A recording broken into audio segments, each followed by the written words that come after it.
नमस्कार, ये आकाशवाणी है। अभी आप रैनों में से समाचार सुनेंगे।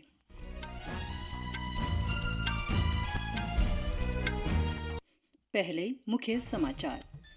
लोकसभा चुनाव के कल होने वाले तीसरे चरण के मतदान की सभी तैयारियां पूरी। शेष चरणों के लिए प्रचार अभियान तेज। सातवें और अंतिम चरण के लिए अधिसूचना कल जारी होगी। दिल्ली की एक अदालत ने दिल्ली आबकारी नीति मामले में बीआरएस नेता के कविता की जमानत याचिका खारिज की। खराब मौसम और हिमस्खलन के कारण 10 दिनों से बंद श्रीनगर लेह राजमार्ग फिर खुला। और आईपीएल क्रिकेट में आज शाम मुंबई इंडियंस का मुकाबला सनराइजर्स हैदराबाद से। अब समाचार विस्तार से। लोकसभा चुनाव के तीसरे चरण के मतदान के लिए सभी तैयारियां पूरी कर ली गई है। इस चरण में कल 10 राज्य और एक केंद्र शासित प्रदेश सहित 93 सीटों पर वोट डाले जाएंगे। इस चरण में असम की 4, बिहार के 5, छत्तीसगढ़ के 7, गोवा के 2, गुजरात के 26, कर्नाटक के 14, मध्य प्रदेश के 8, महाराष्ट्र के 11, उत्तर प्रदेश के 10, पश्चिम बंगाल के 4, दादर नगर हवेली की 2 और जम्मू की 1 सीट शामिल है। तीसरे चरण के मतदान के लिए मतदान कर्मियों को उनके गंतव्यों पर भेजा जा रहा है। इस चरण में उत्तर प्रदेश की 10 लोकसभा सीटों और मध्य प्रदेश में 9 सीटों पर वोट डाले जाएंगे। इन निर्वाचन क्षेत्रों में आज चुनाव सामग्री वितरित की जा रही है। छत्तीसगढ़ में 7 संसदीय क्षेत्रों में कल वोट डाले जाएंगे। दुर्गम इलाकों के लिए मतदान दलों को कल रवाना किया गया, वहीं अधिकांश मतदान दल आज रवाना किए गए। गुजरात में निर्वाचन आयोग ने मतदाताओं के लिए सुविधा बढ़ाने और अधिक से अधिक लोगों को मतदान केंद्रों तक लाने के लिए कई नई पहल की है। राज्य के 25 लोकसभा तथा 5 विधानसभा सीटों पर कल मतदान होगा। गुजरात में कल स्वतंत्र और निष्पक्ष मतदान के लिए सभी आवश्यक प्रबंध कर लिए गए हैं। मतदान कर्मी संबंधित मतदान केंद्रों पर भेजे जा रहे हैं। भीषण गर्मी की चेतावनी के मद्देनजर इन केंद्रों में शेड, चिकित्सा सहायता और पेयजल सहित विशेष प्रबंध किए गए हैं। इस बीच 11 विशेष मतदान केंद्र राज्य के दूरदराज के क्षेत्रों में बनाए गए हैं, ताकि ये सुनिश्चित किया जा सके कि कोई भी मतदाता अपने मताधिकार से वंचित न हो सके। महाराष्ट्र में 11 लोकसभा सीटों पर कल मतदान होगा। राज्य में मुख्य निर्वाचन अधिकारी कार्यालय ने बताया है कि क्षेत्र में भीषण गर्मी को ध्यान में रखते हुए सभी व्यवस्थाएं की गई है। किसी भी अप्रिय घटना को रोकने के लिए पर्याप्त सुरक्षा व्यवस्था भी की गई है। असम की 4 लोकसभा सीटों के लिए 6 महिलाओं सहित कुल 47 उम्मीदवार चुनाव मैदान में हैं। वरिष्ठ पुलिस अधिकारियों ने कहा है कि राज्य से लगती अंतर्राष्ट्रीय सीमाओं को सील कर दिया गया है। महत्वपूर्ण मतदान केंद्रों पर केंद्रीय सशस्त्र पुलिस बलों के जवानों को तैनात किया गया है। कम से कम 50% मतदान केंद्रों पर वेब कास्टिंग की जाएगी। संवेदनशील क्षेत्रों में त्वरित सहायता दस्तों को तैनात किया जा रहा है। कुछ महत्वपूर्ण मतदान केंद्रों पर माइक्रो ऑब्जर्वर भी तैनात किए गए हैं। लोकसभा चुनाव के चौथे और शेष चरणों के लिए प्रचार तेज हो गया है। विभिन्न राजनीतिक दलों के नेता जनसभाएं और रैलियां कर रहे हैं। प्रधानमंत्री और भारतीय जनता पार्टी के वरिष्ठ नेता नरेंद्र मोदी ने कहा है कि सुशासन सदैव हमारी पार्टी का फोकस रहा है। ओडिशा के गंजम जिले में बहरामपुर लोकसभा क्षेत्र के अंतर्गत कनिशी में जनसभा को संबोधित करते हुए प्रधानमंत्री ने उत्तर प्रदेश, असम, त्रिपुरा और छत्तीसगढ़ के उदाहरण दिए, जहां भारतीय जनता पार्टी की सरकारें हैं और वहां सत्ता में लौटने के बाद विकास में उल्लेखनीय तेजी आई है। उन्होंने भरोसा दिलाया कि ओडिशा में भारतीय जनता पार्टी को राज्य में सत्ता मिलने पर ही यहां विकास की ज्योति दिखाई दी है। प्रधानमंत्री मोदी ने चिकिली मैदान में नवरंगपुर संसदीय क्षेत्र में एक अन्य रैली को भी संबोधित किया। गृहमंत्री और भारतीय जनता पार्टी के वरिष्ठ नेता अमित शाह ने आज पश्चिम बंगाल के कृष्णानगर लोकसभा क्षेत्र में रोड शो किया। श्री शाह बर्धमान दुर्गापुर लोकसभा क्षेत्र में एक सार्वजनिक बैठक को भी संबोधित करेंगे।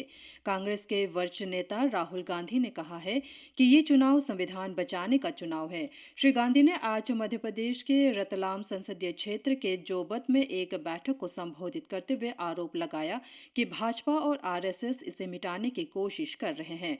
श्री गांधी खरगोन लोकसभा क्षेत्र के सेगांव में भी जनसभा करेंगे। उत्तर प्रदेश के मुख्यमंत्री और भारतीय जनता पार्टी के वरिष्ठ नेता योगी आदित्यनाथ ने उन्नाव जिले में रैली को संबोधित किया। मुख्यमंत्री का हरदोई और शाहजहांपुर जिलों में भी रैली संबोधित करने का कार्यक्रम है। कांग्रेस महासचिव प्रियंका गांधी वाड्रा शाम को रायबरेली में पार्टी कार्यकर्ताओं के साथ बैठक करेंगी। रायबरेली से कांग्रेस के वरिष्ठ नेता राहुल गांधी चुनाव लड़ रहे हैं। प्रियंका गांधी का अमेठी संसदीय क्षेत्र के दौरे का भी कार्यक्रम है। गांधी परिवार के करीबी किशोरी लाल शर्मा इस सीट पर चुनाव लड़ रहे हैं। समाजवादी पार्टी के प्रमुख अखिलेश यादव ने आज कन्नौज में चुनाव प्रचार किया। इस सीट पर उनका मुकाबला मौजूदा सांसद और भाजपा उम्मीदवार सुब्रत पाठक के साथ है। इस बीच कांग्रेस ने आज छत्तीसगढ़ के पूर्व मुख्यमंत्री भूपेश बघेल को रायबरेली लोकसभा सीट के लिए पार्टी का वरिष्ठ पर्यवेक्षक नियुक्त किया है। इस सीट से पार्टी के पूर्व अध्यक्ष राहुल गांधी चुनाव लड़ रहे हैं। राजस्थान के पूर्व मुख्यमंत्री अशोक गहलोत को अमेठी सीट का पर्यवेक्षक नियुक्त किया गया है। चौथे चरण में उत्तर प्रदेश की 13 सीटों के लिए वोट डाले जाएंगे। इस चरण में राज्य की खारी सीट के लिए चुनाव होगा। मतदान इस महीने की 13 तारीख को होगा। लोकसभा चुनाव के 5वें चरण में उम्मीदवारों के नाम वापस लेने का आज अंतिम दिन है। इस चरण में 6 राज्यों और 2 केंद्र शासित प्रदेशों की 49 लोकसभा सीटों के लिए चुनाव होगा। इनमें उत्तर प्रदेश की 14, महाराष्ट्र की 13, पश्चिम बंगाल की 7, ओडिशा और बिहार की 5-5, झारखंड की 3 और जम्मू कश्मीर तथा लद्दाख की 1-1 सीट पर चुनाव होगा। मतदान इस महीने की 20 तारीख को होगा। दिल्ली में लोकसभा की सभी 60 सीटों के लिए नामांकन पत्र दाखिल करने की प्रक्रिया आज समाप्त हो जाएगी। नामांकन पत्रों की जांच कल की जाएगी और छठे चरण में इस महीने की 25 तारीख को वोट डाले जाएंगे। हमारे संवाददाता ने बताया है कि जैसे जैसे मतदान का दिन नजदीक आ रहा है, राजधानी में प्रचार अभियान जोर पकड़ रहा है। लोकसभा चुनाव के 7वें और अंतिम चरण की अधिसूचना कल जारी होगी। इस चरण में 7 राज्यों और 1 केंद्र शासित प्रदेश की 57 लोकसभा सीटों पर मतदान होगा। दिल्ली की राउज एवेन्यू अदालत ने भारत राष्ट्र समिति के नेता के कविता को दिल्ली आबकारी नीति से संबंधित मामलों में जमानत देने से इनकार कर दिया है। विशेष न्यायाधीश कावेरी भावेजा ने प्रवर्तन निदेशालय ईडी और केंद्रीय जांच ब्यूरो सीबीआई द्वारा के कविता के खिलाफ दायर मामलों में जमानत के लिए दी गई उनकी याचिका खारिज कर दी है। ईडी ने के कविता को 15 मार्च को गिरफ्तार किया था। बाद में उन्हें 23 मार्च तक सीबीआई की हिरासत में भेज दिया गया था। सीबीआई ने उन्हें 11 अप्रैल को गिरफ्तार किया और तब से वे तिहाड़ जेल में बंद है। ईडी ने दिल्ली आबकारी नीति से संबंधित मामलों में के कविता के अलावा दिल्ली के मुख्यमंत्री अरविंद केजरीवाल, उप मुख्यमंत्री मनीष सिसोदिया, अनेक शराब कारोबारियों और अन्य लोगों को भी गिरफ्तार किया हुआ है। खराब मौसम और हिमस्खलन के कारण पिछले 10 दिनों से बंद श्रीनगर लेह राजमार्ग को खोल दिया गया है। हमारे संवाददाता ने बताया है कि 434 किलोमीटर लंबे राजमार्ग के खुलने से यात्रियों और लद्दाख के लोगों को बड़ी राहत मिली है।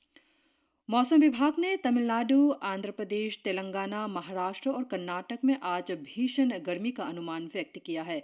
राजस्थान और मध्य प्रदेश में भी इस महीने की 9 तारीख तक भीषण गर्मी का प्रकोप बना रहेगा। Council for the Indian school certificate examination CISCE ने 10वीं और 12वीं कक्षाओं के परिणाम आज घोषित कर दिए।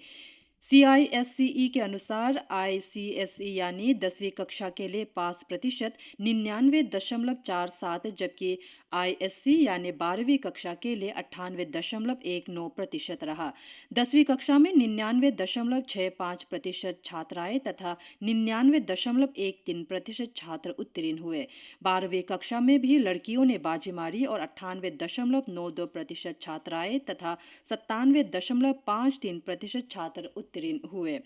CISCE ने कहा है कि 2,43,000 से अधिक छात्रों ने 10वीं की जबकि 99,000 से अधिक छात्रों ने 12वीं की परीक्षा दी थी।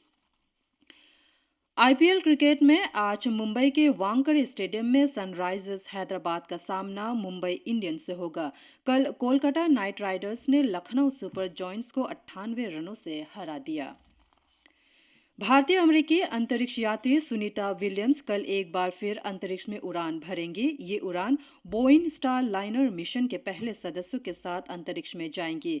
वे अत्यंत प्रतीक्षित अंतरिक्ष के स्टार लाइनर में वापसी करेंगी जब बोइंग अंतरिक्ष यान की पहली मानव अंतरिक्ष उड़ान भर रहा होगा। इसी के साथ ये समाचार बुलेटिन समाप्त हुआ। नमस्कार।